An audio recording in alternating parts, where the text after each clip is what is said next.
பொருளே போற்றி.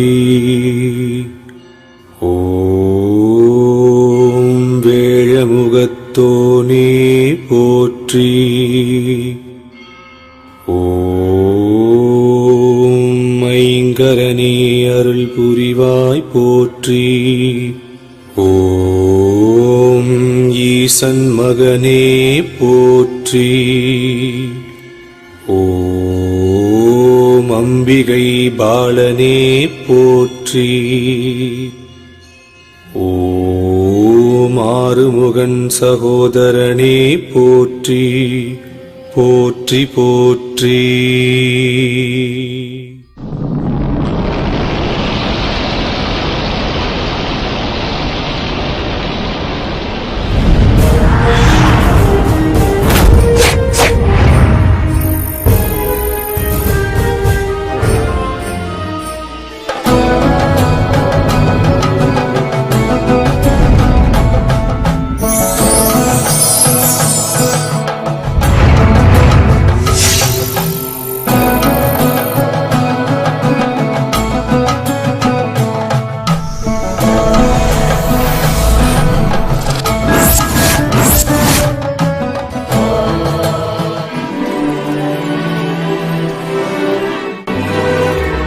పరశురామ క్షేత్రం ఈనాటి కేరళ రాష్ట్రంలో అందమైన ప్రాంతంగా ఉండేది పందళ రాజ్యం.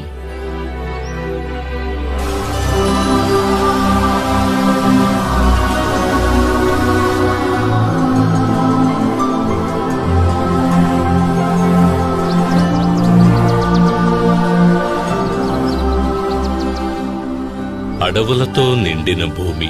ఆనాడు గాలిలో పువ్వుల సువాసనతో పాటు సంగీతం కూడా కలిసి ఉండేది.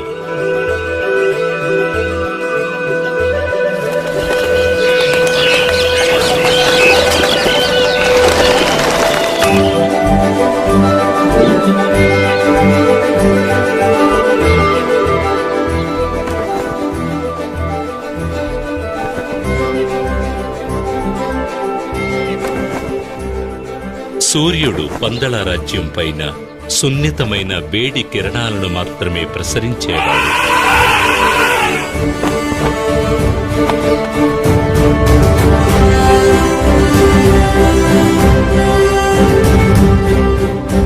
రాజశేఖర మహారాజు పరిపాలనలో పందళ రాజ్యం సుభిక్షంగా విరాజిల్లింది.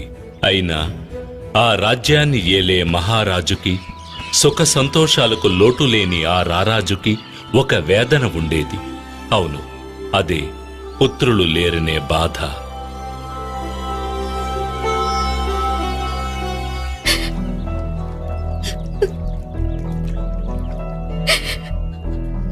అది తలుచుకుని రోజూ కన్నీరు మున్నీరుగా విలపించే మహారాణి కోప్పెరుందేవిని ఎలా ఓదార్చాలో రాజశేఖర మహారాజుకి అర్థం కాలేదు.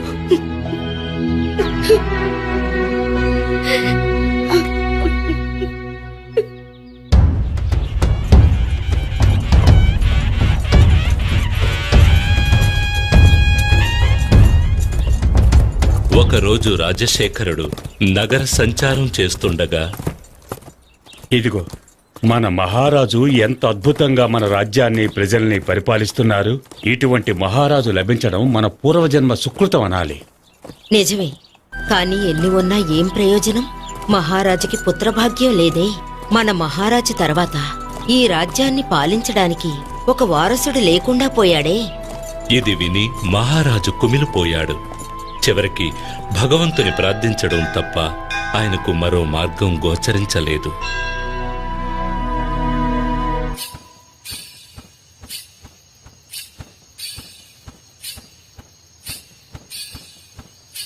అదే సమయంలో మహారాజుకి సంతానం లేనందుకు సంతోషంలో తేలిపోతున్న ఒక జీవి కూడా అదే రాజభవనంలో ఉన్నాడు. ఆయనే పందళ రాజ్యపు మహామంత్రి.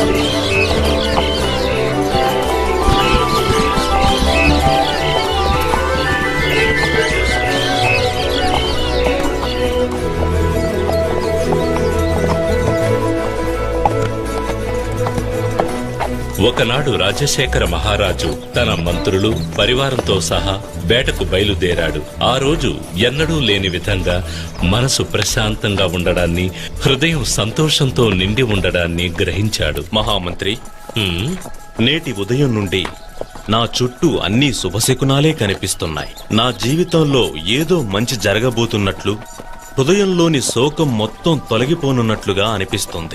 ఆ విధంగా జరిగితే నాకు కూడా ఎంతో సంతోషం మహారాజా." మహారాజు ఎదుట నమ్మకస్తునిలా నటిస్తూ మహారాజు స్థానాన్ని ఆక్రమించాలని కలలు కంటున్న మహామంత్రి వారసుడు లేని రాజ్యం తర్వాత తనకే సొంతమని భావిస్తున్న వేళ ఒక పశువాని గొంతు విని మహారాజు పులకించిపోయాడు. అక్కడ మెడలో మణిమాలతో ఒక బాలుడు కనిపించాడు. ఎవరీ పసివాడు? ఈ బాలుడు ఇక్కడ ఒంటరిగా ఎలా ఉన్నాడు? మానవ సంచారమే లేని ఈ అటవీ ప్రాంతంలో ఈ బాలుణ్ణి ఎవరు వదిలి వెళ్ళుంటారు? హరిహరపుత్రుడైన ఆ కుమారుని మెడలో మణిమాలను అలంకరించి ఒక దైవ కార్యార్థమై పంపానదీ తీరాన ఉంచాడు మహేశ్వరుడు. మృగాలు అధికంగా జీవించే ప్రదేశం ఇది. ఇక్కడ ఒక బాలుడు ఉన్నాడంటే అర్థమేమిటి? ఆ ఈశ్వరుడే నా మొరాలకించి కరుణతో ఈ బిడ్డను ప్రసాదించాడు. హ, అదే నిజం. అందుకేనా ఈనాడు నా మది అంతులేని సంతోషంతో ఉప్పొంగిందా? ఈశ్వరా, ధన్యుణ్ణి స్వామి.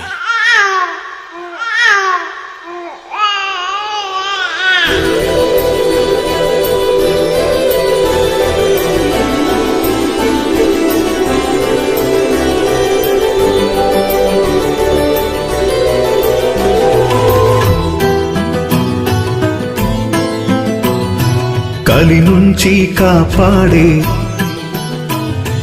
అయ్యప్పావతారం, కలి నుంచి కాపాడే అయ్యప్పావతారం, వెలసెను పంపానది తీరం.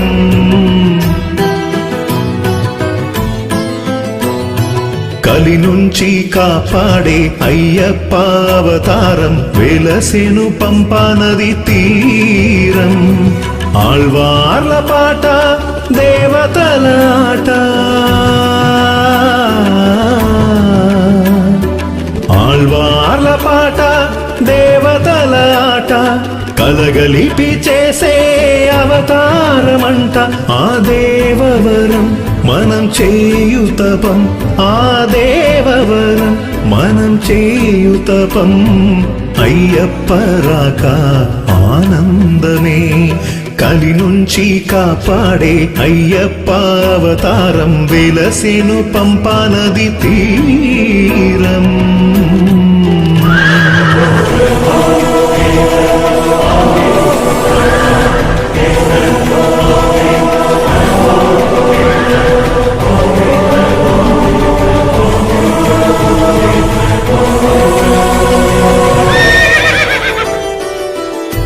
హరిహర సుతుని రాకతో విరిసెను వామనే, తన కృప మహిమతోనే సాగు ఈ లోకమే.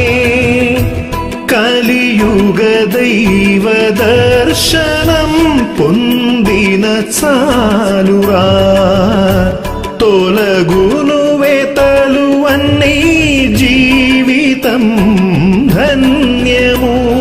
ప్రభవించు అయ్యప్ప తేజోవదనం, ఈ జన్మకి మరు జన్మకి దారే చూపు. ప్రభవించు అయ్యప్ప తేజోవదనం, ఈ జన్మకి మరు జన్మకి దారే చూపు.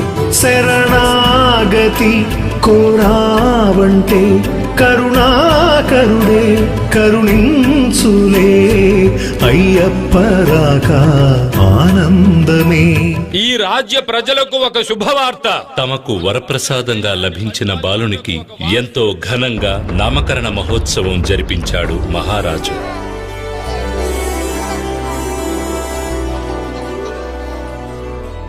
మణిమాలతో ప్రకాశించే ఈ బాలునికి మణికంఠుడు అని నామకరణం చేస్తున్నారు. ఆహా, మణికంఠుడు. అదే సమయంలో మన పందల యువరాజుకి అయ్యప్ప అనే పేరు కూడా పెడుతున్నాము. రాజ్యసభలోని వారందరూ తమ పందల రాజ్యాన్ని పాలించడానికి యువరాజు లభించాడని మహదానందం పొందారు. వారసులే లేని మహారాజు మరణానంతరం రాజ్యాన్ని తన వశం చేసుకోవాలని ఊహల్లో విహరిస్తున్న మహామంత్రికి మణికంఠుని రాక దిగ్భ్రాంతికి లోను చేసింది. ముత్యములు మణిమాలతో మణికంఠవైతివే ఆవేదము నీవనుచు వల్లించు లోకములే తన పసి నగవుల ముందరా వేణువే ఓడదా పున్నమి మోముగాంచి పరవశించి పాడమా పసిడైన ఏవైనా తన ముందెంత సాటేది లేదయ్య ఆ స్వామికి పసిడైన ఏవైనా తన ముందెంత సాటేది లేదయ్య ఆ స్వామికి వీరి పాదమే మనం తాకగా పోయేనులే ఆ సోగమే అయ్యప్పరాక ఆనందమే కలి నుంచి కాపాడే అయ్యప్పావతారం వెలసెను పంపనది తీరం. ఈ దైవాంశ సంభూతుడు పందల రాజ్యానికి వచ్చిన వేళ విశేషం. అంతవరకు సంతానం లేని మహారాణి కోప్పెరందేవి ఒక మగబిడ్డకు జన్మనిచ్చింది.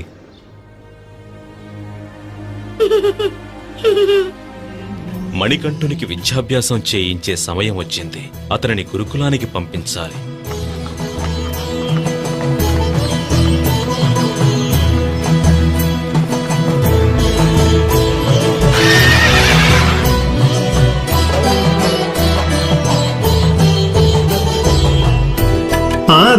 అధర్మమురేగ పుడమిలో వేలయును దైవమే అభయమే ఒసగి మనకు మార్గమే చూపులే తనను శరణు వేడితే తీర్చును వ్యతలనే చరణమంటి నిలిచిన రక్షణే ఒసగులే కన్నులలో కదలాటే కరుణామయుడు కన్నీటి సముద్రాన్ని దాటిస్తాడు కన్నులలో కదలాటే కరుణామయుడు కన్నీటి సముద్రాన్ని దాటిస్తాడు మనసారగా ఆ స్వామిని ప్రతిరోజు మనం కొలిచేములే అయ్యప్పరాక ఆనందమే కలి నుంచి కాపాడే అయ్యప్పావతారం వెలసెను పంపనది తీరం.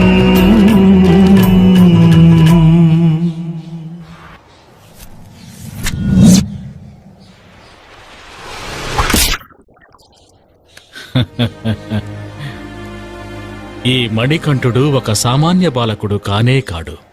ఇతడు ఒక అవతార పురుషుడే అయ్యుండాలి. ఇతనికి గురువుగా ఉండి విద్యను నేర్పించటం నా పూర్వజన్మ సుకృతం. మణికంఠుడు గురుకులంలో ఉత్తమ విద్యార్థిగా పేరుగాంచాడు. విద్య, ప్రశ్నించడం, జ్ఞానం ఇంకా ఇతర కళలను అతి త్వరగా నేర్చుకున్నాడు.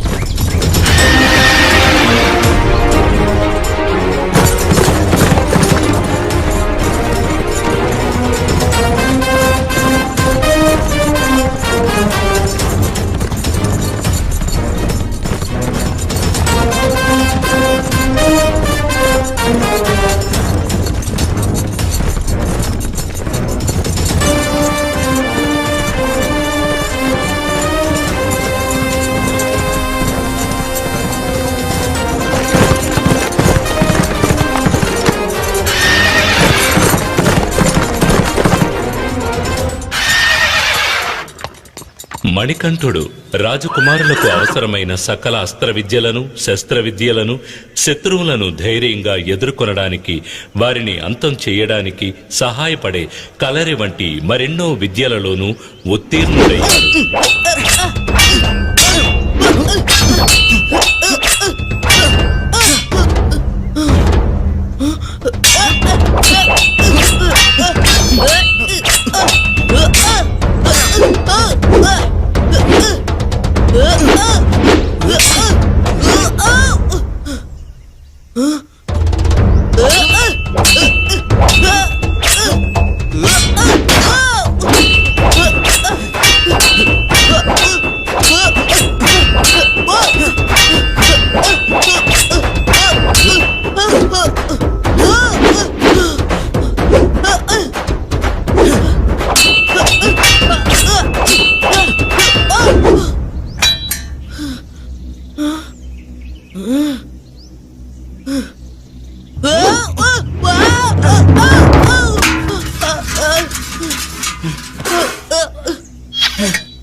గురుకుల వాసం అద్భుతంగా పూర్తి కాగానే రాజభవనం నుంచి వచ్చిన గురుదక్షిణ మిగతా కానుకలను మణికంఠుడు గురువు పాదాలకు సమర్పించి నమస్కరించాడు. గురుదేవా, తమ అనుగ్రహంతో నేను సంపూర్ణమైన విద్యను సకల విధములైన కళలను నేర్చుకున్నాను. ఈ కానుకలతో పాటు గురుదక్షిణగా మరేదైనా కావాలంటే సెలవీయండి. మణికంఠ, నాకు నీవర్పించిన ఈ కానుకలకు ధన్యవాదాలు. కానీ వీటిపై నాకు ఆసక్తి లేదు. నా మనసులో తీరని దుఃఖం ఒకటున్నది. అది నీవే తొలగించగలవు. గురుదేవా, తమ మనసులో నెలకొని ఉన్న దుఃఖం ఏమిటనేది నాకు తెలుసు. దానిని తొలగించేందుకు సరైన తరుణము ఇదే. పుట్టిన నాటి నుండి మాట్లాడే శక్తి లేనటువంటి తమ పుత్రుడిని నా ముందుకి తీసుకురండి. నేను చెప్పకుండానే నా మనోవేదనను గ్రహించావు. ఇదే దేవుని చిత్తము.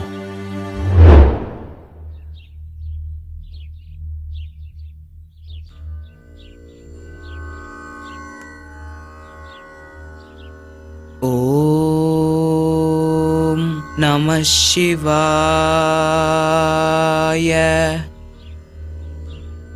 ఓం నమో నారాయణాయ. ఏది చెప్పు చూద్దాం. ఓం నమః శివాయ.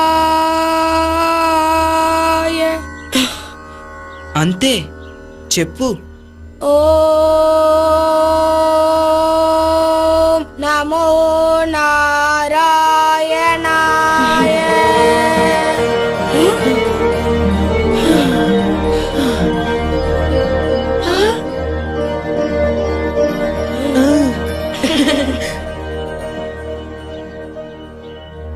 అసాధ్యమైన ఈ అద్భుత కార్యాన్ని సాధించిన తమరు సాధారణ మణికంఠుడు కాదు. తమరు ఎవరు స్వామి? తమ సందేహం సరైనదే గురుదేవా. ఒక అసుర సంహారం గావించి దుష్టులను శిక్షించి ఈ కలియుగాన్ని రక్షించేందుకు నేను అవతరించాను. ఈ రహస్యం తమకు మాత్రమే తెలిసినదిగా ఉండనివ్వండి గురుదేవా. నా అవతార లక్ష్యం ముగిసిన పిదప నా దర్శనానికొచ్చే భక్తులకు ఉత్తరా నక్షత్రంగా నేను దర్శనమిస్తాను. ఇదే నేను తమకు ఇచ్చే గురుదక్షిణ. సెలవు గురుదేవా. గురుకుల వాసం పూర్తి చేసుకుని రాజభవనానికి తిరిగి వచ్చిన మణికంఠునికి ఆనంద బాష్పాలతో మహారాణి స్వాగతం పలికింది.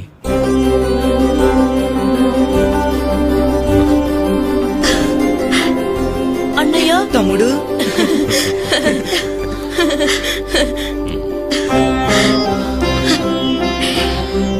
మణికంఠ, నా బిడ్డ ఎంతగా ఎదిగిపోయాడు, ఎంత అందంగా ఉన్నాడు. తెలివిలో మాత్రం తక్కువ ఏంటి? నా బిడ్డకి నా దృష్టే తగిలేలా ఉంది. ఆ విధంగానే జరిగింది. ఆ తల్లి బిడ్డల అనుబంధం పైన విధి దృష్టి పడింది. కారణం, కోప్పెరుందేవి గర్భాన జన్మించిన కుమారుడు రాజరాజు. అమ్మా,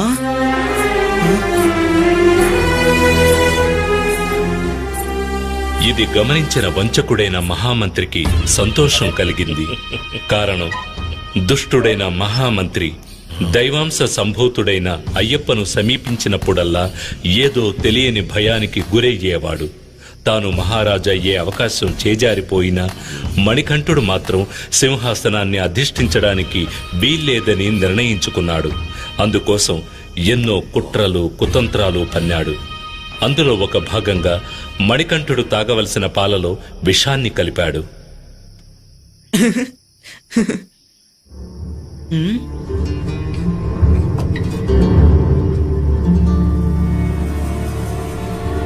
ఆ విషం కలిసిన పాలు తాగిన మణికంఠుడు స్పృహ కోల్పోయాడు.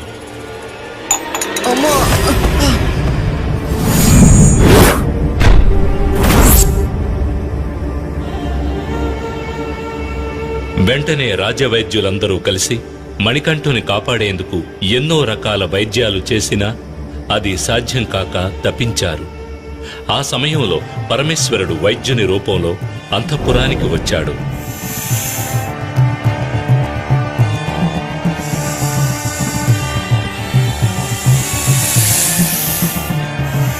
మణికంఠుని శరీరంలోని విషాన్ని తన మెడలోని సర్పం ద్వారా బయటకు రప్పించి అతన్ని ఆరోగ్యవంతుణ్ణి చేశాడు.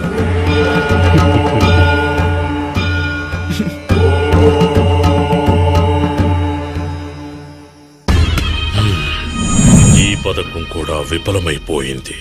మరో పథకం ఆలోచించాలి. ఇదే సమయంలో రాజశేఖర మహారాజు మణికంఠుని యువరాజ పట్టాభిషేకానికి ఏర్పాటు చేయాలని భావించాడు.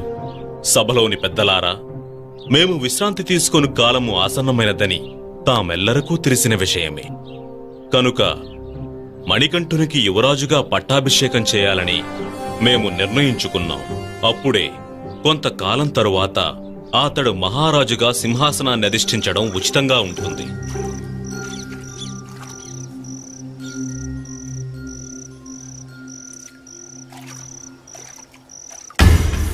ఇదే తగిన తరుణమని భావించిన మహామంత్రి మహారాణిని ఒంటరిగా కలుసుకునే పథకం వేశాడు. హై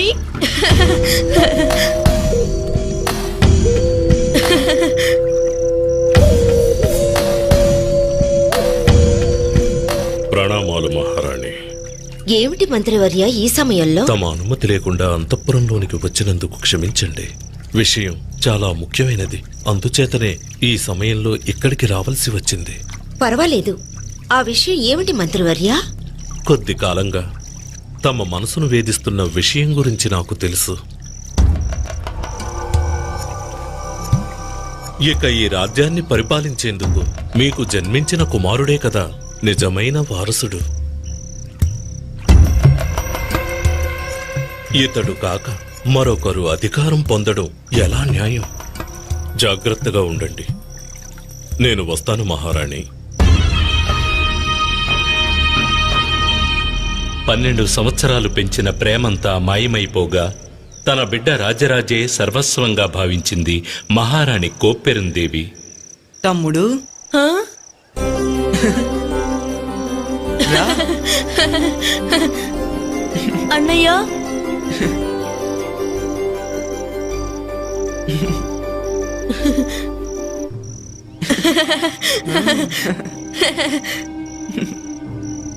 అయ్యప్ప మహారాజైతే ప్రజలు నా గురించి ఏమనుకుంటారు? కన్నబిడ్డ ఉండగా పెంపుడు కొడుకుకి రాజ్యాన్ని కట్టబెట్టిన పాతికి అని ఈసడించుకోరా? ఈ లోకం నన్ను నిందించదా? అవును, దీన్ని ఇలా వదలడానికి వీల్లేదు. నా కొడుకే రాజ్యాన్ని పాలించాలి. ఈ విషయం మహారాజుతో మాట్లాడాలి. తగిన సమయం కోసం ఎదురు చూసిన మహారాణి ఒకనాడు మహారాజుని తన గర్భాన జన్మించని అయ్యప్పకు పట్టాభిషేకం చేయడం న్యాయం కాదని అతనికి బదులుగా తమ పుత్రుడైన రాజరాజుకే యువరాజ పట్టాభిషేకం జరిపించమని కోరింది. ఏమిటి నీ ప్రేలాపన? నీకేమైనా బుద్ధి మందగించినదా? నీ గర్భమును జన్మించకపోయినా మణికంఠుడే ఈ రాజ్యానికి ప్రథమ వారసుడు. అతడు యువరాజు కావడమే నేను న్యాయం. చెప్పేది- ప్రభు, మహారాణి కోరికను మహారాజు నిరాకరించడంతో మహామంత్రి మహారాణి ఏకమయ్యారు. మణికంఠుని పట్టాభిషేకాన్ని అడ్డుకోవడానికి మహామంత్రి సలహా మేరకు ఒక ప్రమాదకరమైన పనిని అయ్యప్పకు అప్పగించాలని పథకం వేశారు.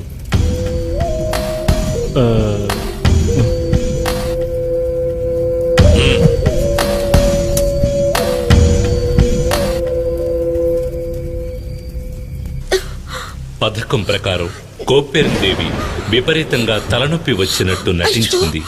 అమ్మా, నొప్పి భరించలేకున్నాను ప్రభు, నొప్పి భరించలేకున్నాను, తట్టుకోలేకపోతున్నాను. మహారాజా, మహారాణి వారికి ఏర్పడిన ఈ తలనొప్పి ఎంతో భయంకరమైనది. అడవికెళ్లి పులిపాలు తీసుకొస్తే మాత్రమే ఇది నయమవుతుంది. ఆ పాలలో నా వద్ద ఉన్న మూలికలను కలిపి ఒక ఔషధం తయారు చేసి ఇస్తాను, వ్యాధి నయమవుతుంది. అలాగా పులిపాలు ఎలా దొరుకుతాయి? ఎవరు తీసుకొస్తారు?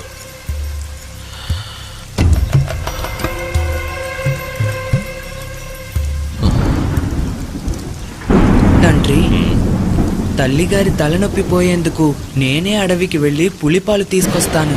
ఆ, తండ్రి, ఆలోచించకండి. అడవికి వెళ్లేందుకు నాకు అనుమతినివ్వండి.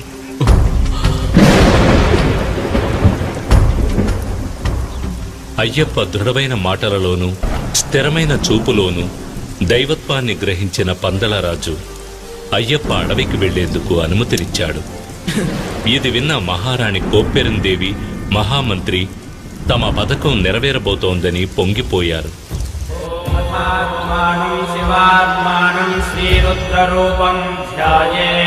శివభక్తుడైన రాజశేఖర మహారాజు అయ్యప్ప బయలుదేరడానికి ముందు ఈశ్వరుని పూజించి 3 కళ్ళ కొబ్బరికాయను దైవప్రసాదంగా అయ్యప్ప తీసుకువెళ్లేందుకు ఇచ్చాడు. దానితో పాటు కొన్ని ఆహార పదార్థాలు పెట్టి దాన్ని ఇరుముడిగా అయ్యప్పకు ఇచ్చి పంపించాడు.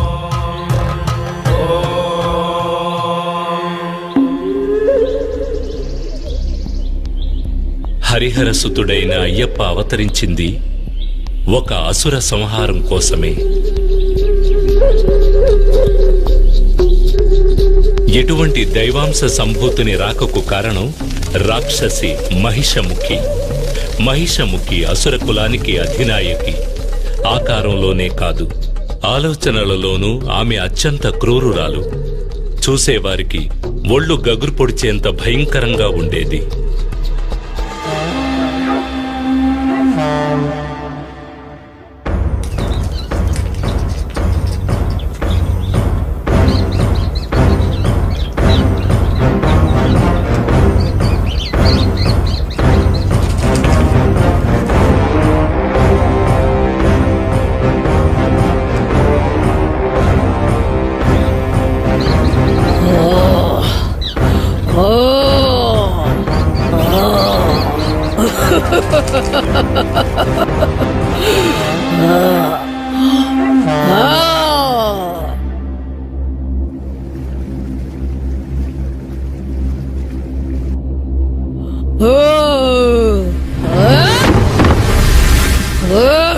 అంతటి క్రూరురాలైన మహిషముఖి ఒకప్పుడు భయంతో వణికిపోయిందంటే మనం నమ్మగలమా?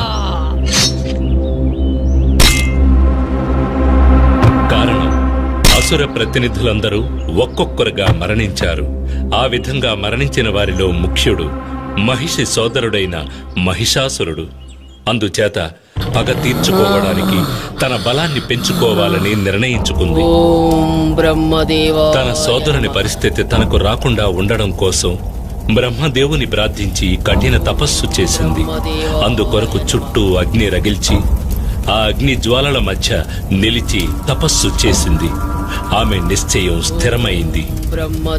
మరణం లేని దేవతల వలె అసురులు కూడా కలకాలం జీవించాలి, ఆ తరువాత దేవతల అంతం చూసి ఆనందించాలని కోరుకుంది మహిషముఖి. ఆమె కోరుకున్నట్టే జరిగింది. ఆమె కఠోర తపస్సు వల్ల ఏర్పడిన వేడి బ్రహ్మలోకం వరకు చేరగా బ్రహ్మ మహిషముఖికి సాక్షాత్కరించాడు.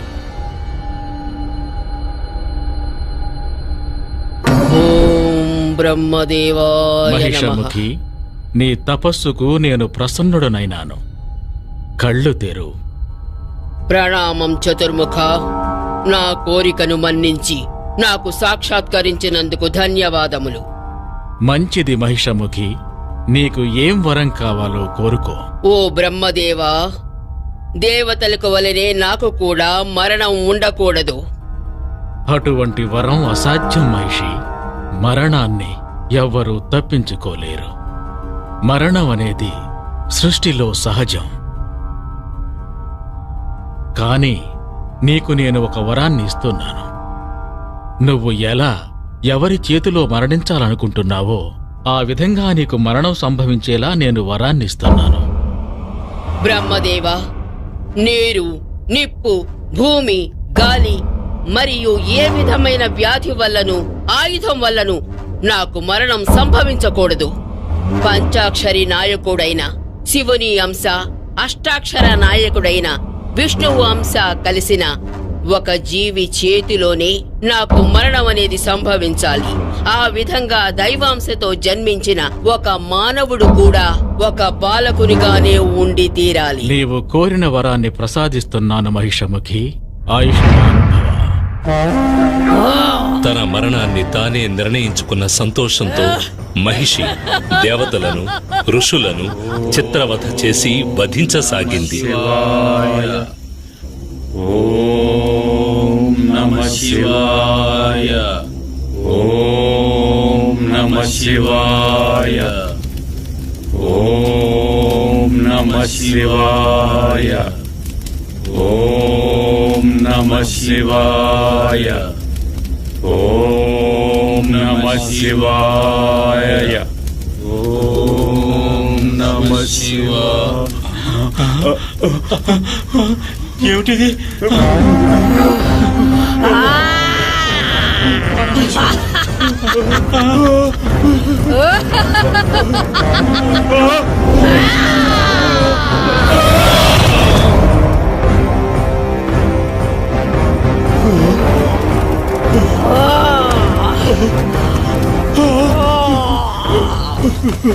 పరమేశ్వర!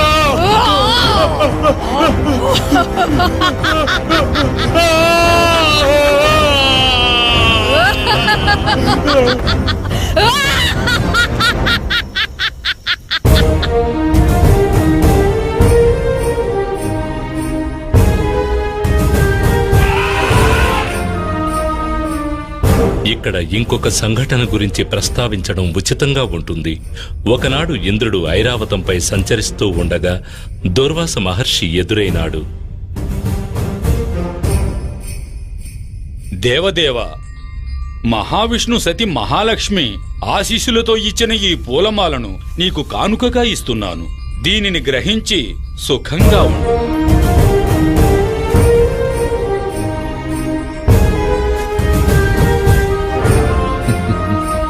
ఇంద్రుడు ఎంతో నిర్లక్ష్యంగా ఏనుగుపైన కూర్చుని ఆ పూలమాలను ఐరావతం యొక్క మస్తకంపైకి విసిరాడు. ఐరావతం అతన్ని మించిన అహంకారి. తన తొండముతో ఆ పూలమాలను నేలపైకి విసరడంతో ఆగకుండా తన కాలితో దాన్ని తొక్కి చిన్నాభిన్నం చేసింది. ఎంత పని చేశావు దేవేంద్ర! ఇక నీతో పాటు నీ దేవతలందరూ మానవుల వలె ముసలితనాన్ని పొంది అవస్థపడుతురుగాక.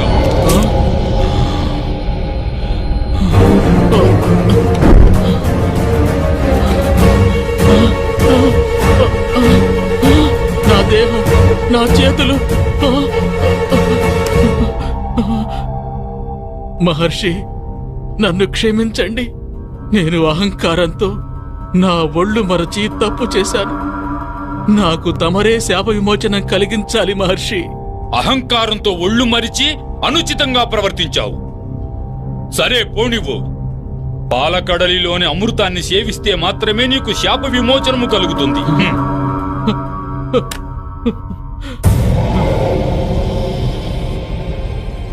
ఈ సమయంలో మహిషముఖి దేవతలతో యుద్ధం చేసి ఇంద్రలోకాన్ని కైవసం చేసుకుంది.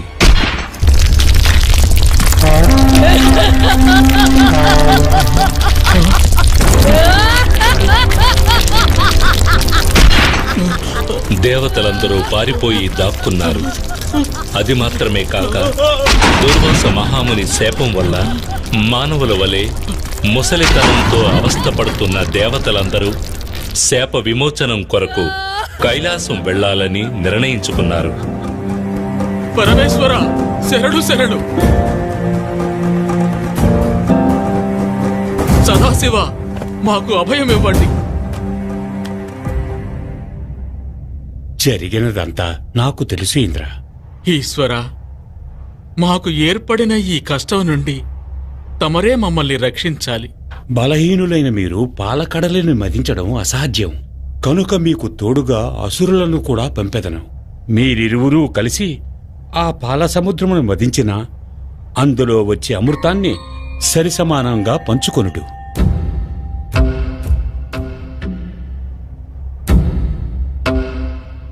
నా ఆజ్ఞానుసారం మీరు కూడా దేవతలతో కలిసి పాలకడలని మదించండి.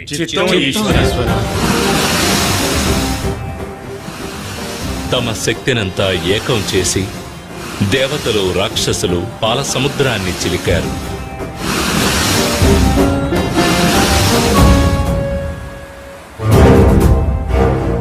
అప్పుడు లభించిన అమృతాన్ని రాక్షసులు తీసుకుని వెళ్లిపోయారు.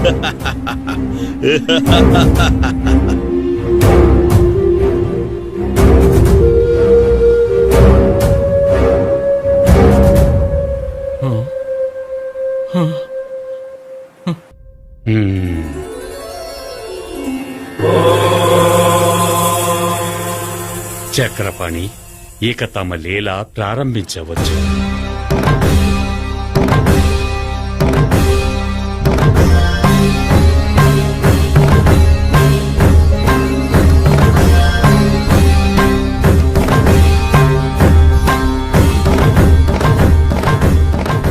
అసురుల బలహీనతను గ్రహించిన మహావిష్ణువు అందమైన మోహిని అవతారాన్ని ధరించాడు.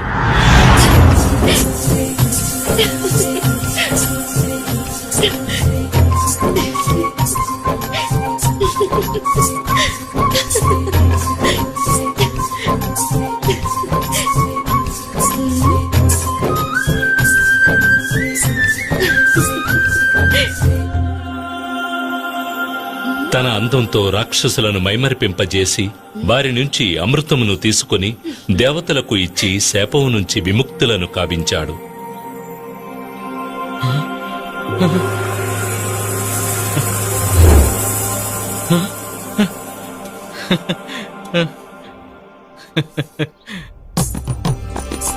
అందమైన మోహిని రాక ఒక కొత్త అవతారానికి నాంది అని గ్రహించిన పరమేశ్వరుడు మోహినిని చూశాడు.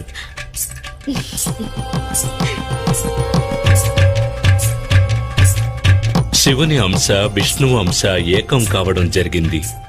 తత్ఫలితంగా జ్యోతి స్వరూపుడైన అద్భుతమైన మగబిడ్డ జన్మించాడు. ఆ దైవాంశ సంభూతుడే రక్కసిని అంతం చేసేందుకు అవతరించిన మణికంఠుడు.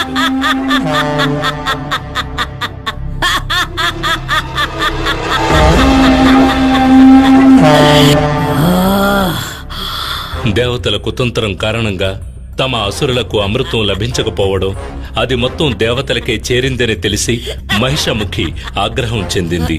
ఆ కోపంతో ఆ రక్కసి అడవిలోని మునులను మరింత వేధించడం ప్రారంభించింది.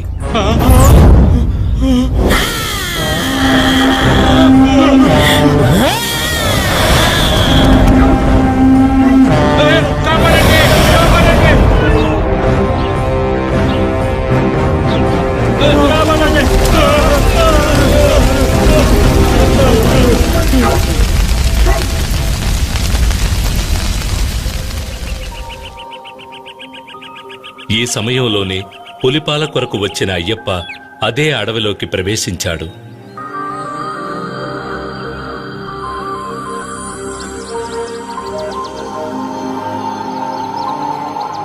వెలుగు జొరబడలేని అడవిలోకి సూర్యుడు ప్రవేశించినట్టుగా ఉంది అయ్యప్ప రాక.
అయ్యప్ప అడవిలో ప్రవేశించగానే పరమేశ్వరునిచే పంపించబడిన భూతగణాలు ఆయనకు నమస్కరించి అనుసరించాయి.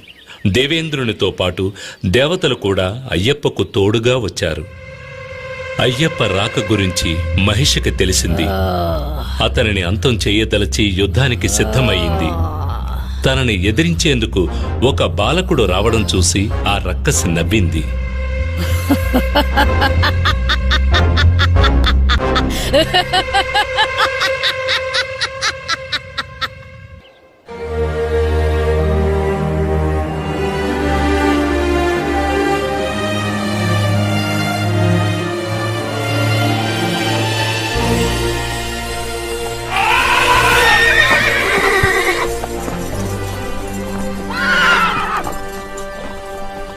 అయ్యప్ప రాక గురించి తెలిసిన మునులు ఆయనతో మొరపెట్టుకున్నారు. అయ్యప్ప తన అవతార లక్ష్యం పూర్తి చేసే సమయం వచ్చిందని గ్రహించాడు. మానసికంగా హరిహరులకు నమస్కరించి యుద్ధానికి సిద్ధమయ్యాడు.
మహిషముఖి దేహం అళుదా నదీ తీరాన వచ్చి పడింది.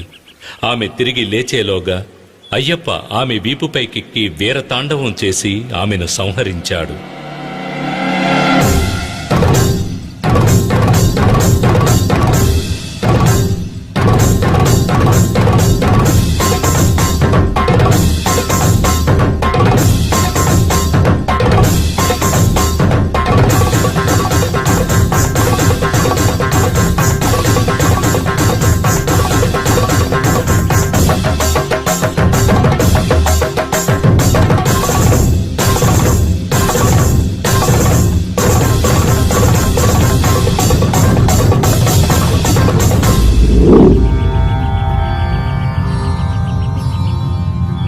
అయ్యప్ప చేసిన మహిషముఖి సంహార నర్తనాన్ని చూసేందుకు వచ్చిన ఈశ్వరుడు తన నందిని పక్కనున్న చెట్టుకు కట్టి ఉంచాడు. అందుచేత ఆ స్థలం కాళే కట్టే అని పిలువబడుతున్నది.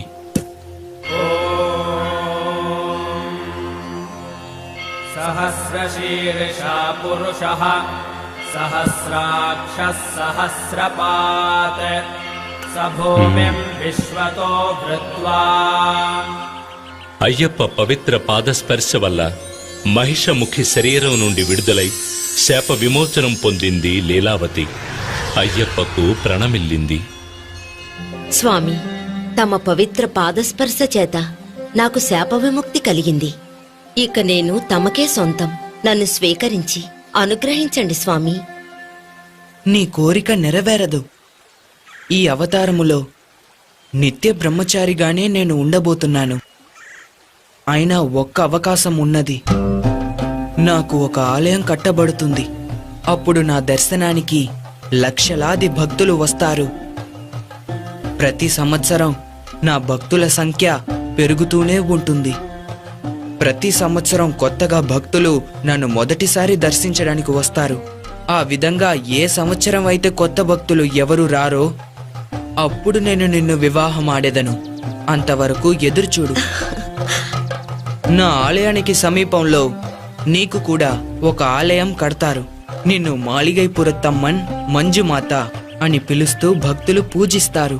నా దర్శనానికొచ్చే భక్తులు నీ ఆలయానికి వచ్చి నిన్ను కూడా దర్శించి వెళ్తారు. నాకు సమీపంలోనే ఉన్న నువ్వు ఏ సంవత్సరం కొత్త భక్తులు ఎవరూ నన్ను దర్శించుకోవడానికి రాలేదో తెలుసుకోవచ్చు. అంతవరకు వేచి ఉండు. తమ చిత్తం ఇదే అయితే నా భాగ్యం కూడా ఇదే. తమకు సమీపంలో నాకు ఓ ఆలయం కట్టించి నన్ను కూడా భక్తులు దర్శిస్తారని గౌరవాన్ని కల్పించిన దేవా, మీకు ప్రణామాలు.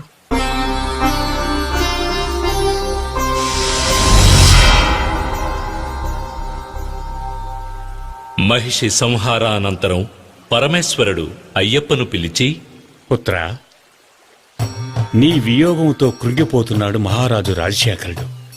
అతన్ని చేరుకుని ముక్తిని ప్రసాదించాలి. అలాగే నీలిమలలో శబరి అనే భక్తురాలు నీ దర్శనం కొరకు ఎదురుచూస్తోంది. ఆమెను అనుగ్రహించి మోక్షాన్ని ప్రసాదించడం నీ కర్తవ్యం. అలా చేస్తే ఆ భక్తురాలి గుర్తుగా ఆ కొండకు శబరిమల అనే పేరు వస్తుంది. అంతేకాదు, ఆ శబరిమల పైనే నీ ఆలయం నిర్మించబడుతుంది. ఆయుష్మాన్ భవ.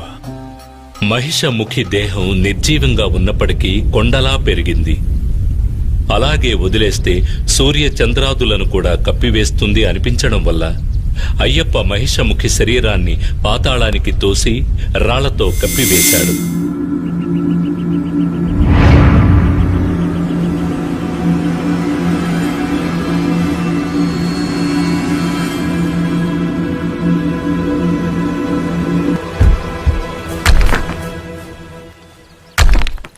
స్వామి ఆజ్ఞానుసారం భూతగణాలు, దేవతలు ఒక రాయి తెచ్చివేసి ఆ రాళ్ల గుట్ట కింద మహిషముఖి దేహాన్ని పూడ్చివేశారు.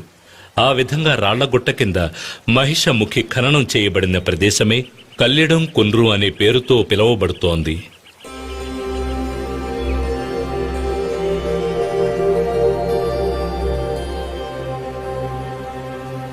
దేవేంద్ర, ఈ సంహారం గావించిన నాకు ఇంకొక కర్తవ్యం ఉన్నది.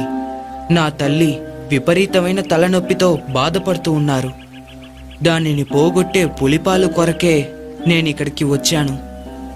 ఇది నా మీద ఎంతగానో ప్రేమ కలిగిన నాకు 2 కళ్ళ వంటి తల్లిదండ్రులకు నేను చెయ్యవలసిన కర్తవ్యం. కనుక పులిపాలు పొందడానికి తమరే నాకు సహాయం చేయాలి. తప్పకుండా. ఆదిదేవుడు ఈశ్వరుని ఆన ప్రకారం నేను ఆడపులిగా మారి తమకు పాలు ఇచ్చేదను. కాని మీరు ఈ పాత్రని తీసుకువెళ్లి మహారాణికిచ్చి, ఇదిగో తల్లి పులిపాలు, మీ తలనొప్పి కొరకు దీనితో మందు తయారు చేయించండి అని చెబితే వారు నమ్మాలి కదా. కనుక నేను మీతో వచ్చేదను. నా పైన మీరు కూర్చోండి. మనం రాజసభలోకి వెళితే మీరు తీసుకుని వచ్చింది పులిపాలేనని నిరూపితమవుతుంది.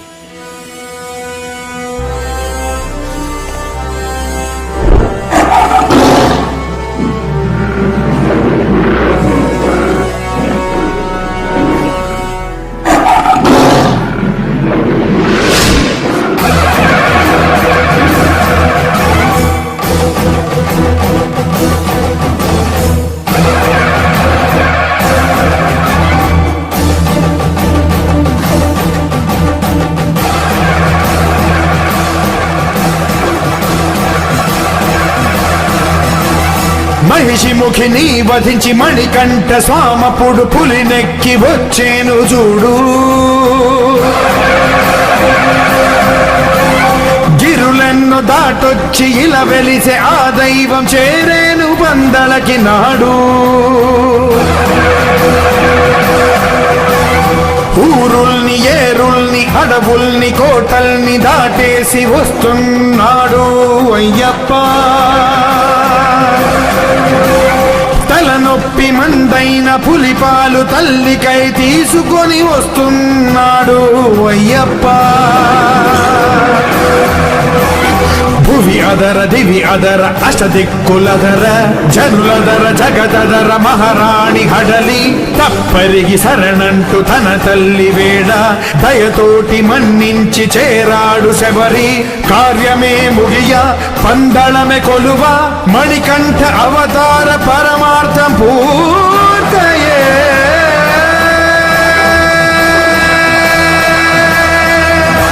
వీరాధివీరుడు పులిని వాహనంగా చేసుకుని మిగిలిన పులులన్నీ వెంటరాగా పందళ రాజ్యాన్ని చేరుకున్నాడు.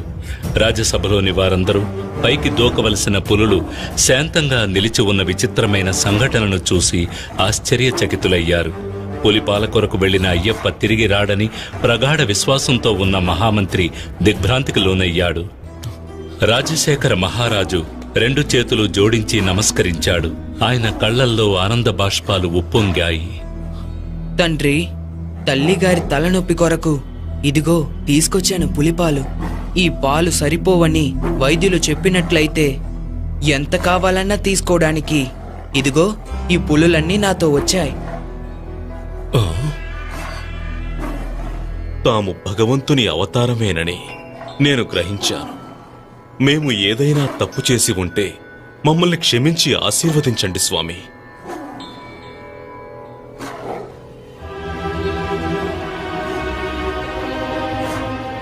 మహారాణి, నీ తలనొప్పిని పోగొట్టేందుకు పులిపాలతో వచ్చిన మన మణికంఠుణ్ణి చూడు. లాలించిన తల్లి ప్రేమకు పాలొసగిన తనయుడా స్వామి.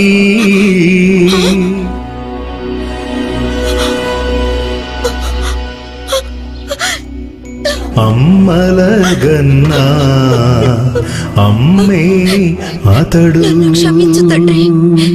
నీవు దైవాంశ సంభూతుడవనే నిజాన్ని నా దురాశ వల్ల, నా అహంకారం వల్ల నేను గ్రహించలేకపోయాను.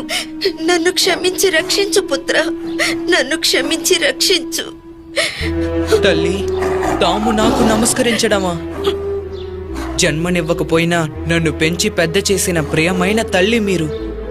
నా అవతార లక్ష్య సాధనకు నాకు సహాయం చేసిన వారు.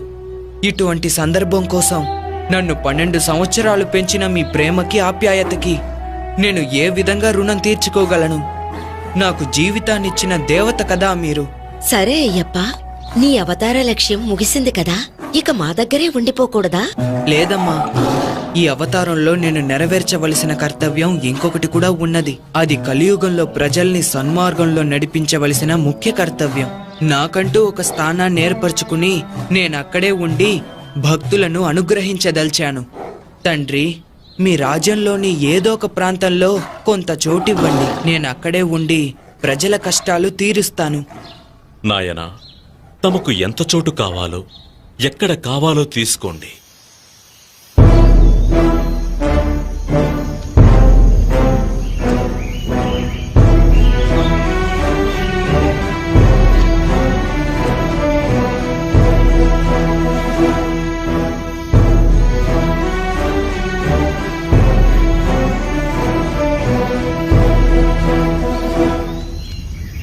నేనిక్కడి నుండి బాణం వేస్తాను. ఆ బాణం ఎక్కడికి వెళ్ళి పడుతుందో ఆ చోటే నాకు కావాలి. అక్కడ నా కోసం ఆలయాన్ని కట్టించండి. అక్కడ ఉండి కలియుగాన్ని నేను పరిరక్షిస్తాను.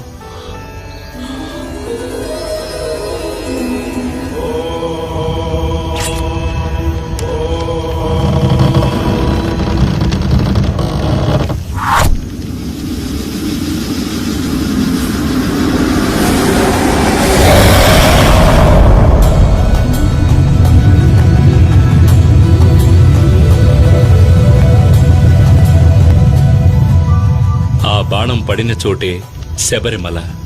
ఈ శబరిమలపైనే ఈనాటికి కలియుగ ప్రత్యక్ష దైవంగా, కరుణామూర్తిగా కొలువున్నాడు శబరిమల అయ్యప్ప.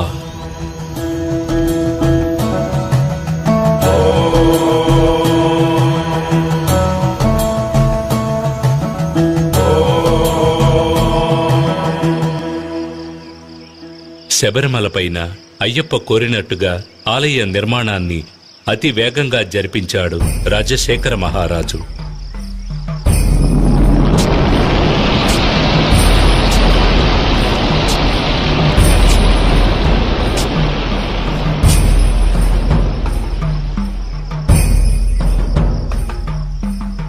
ఆ ఆలయంలో జీవిత తత్వాలను వివరించే విధంగా 18 మెట్లను కూడా ఏర్పరిచాడు.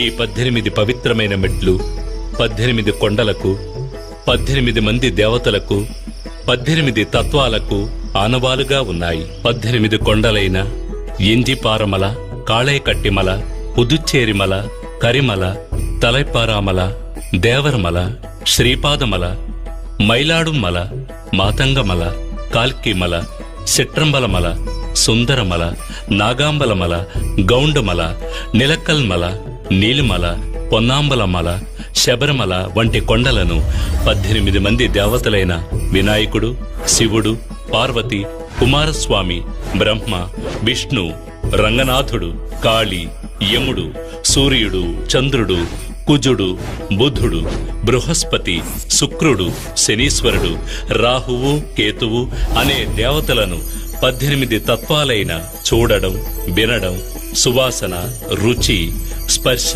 కామం, దురాశ, క్రోధం, లోభం, మోహం, మదం, మాత్సర్యం, డాంబికం, సాత్వికం, రాజసం, తామసం, విద్య, అవిద్య వంటి గుణాలను తెలియజెప్పే విధంగా స్వామి తత్వాధీనుడై ఉన్నాడని తెలియజెప్పడమే ఈ 18 మెట్ల ఉద్దేశం.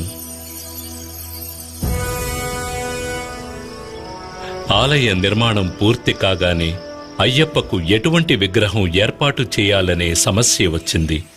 అప్పుడు పరశురాముడే తీసుకువచ్చిన శాస్తా విగ్రహమైన 2 కాళ్లను మడిచి కలిపిన యోగ పట్టముతో వందనము చేసిన రీతిన తత్వమసి అనే చిన్ముద్రతో కూడిన స్వామివారి రూపమే తగినది అని భగవంతుని ఆనతి శుభదినమున పరశురాముడు ధర్మశాస్త్రాను ప్రతిష్ఠించాడు.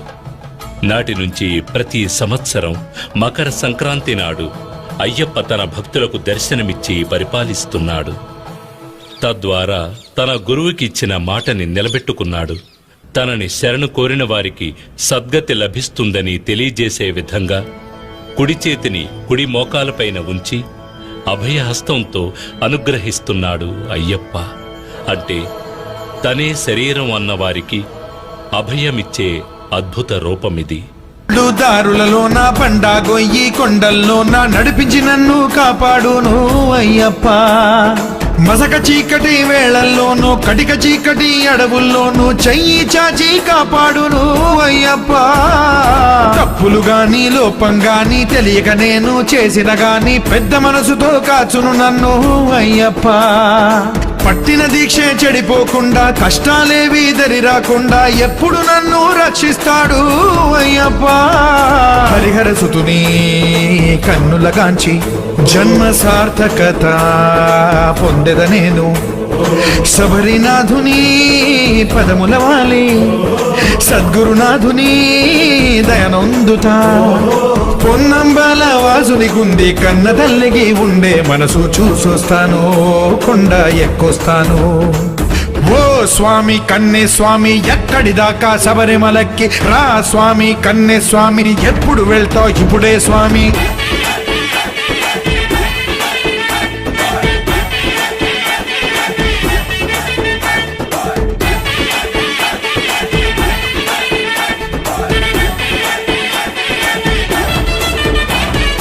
రామస్వామి లక్ష్మణ స్వామి తండ్రికి నాడు తర్పణ మొసగిన తీర్థం కాదా పంపా నది అయ్యప్ప. పంపా నదిలో మునిగి లెచ్చి భిక్ష వేసి దీపం పెట్టి పాప ఫలమే కడుగుకుంటా అయ్యప్ప. పంపా నది తీరంలోని బొజ్జ గణపతికి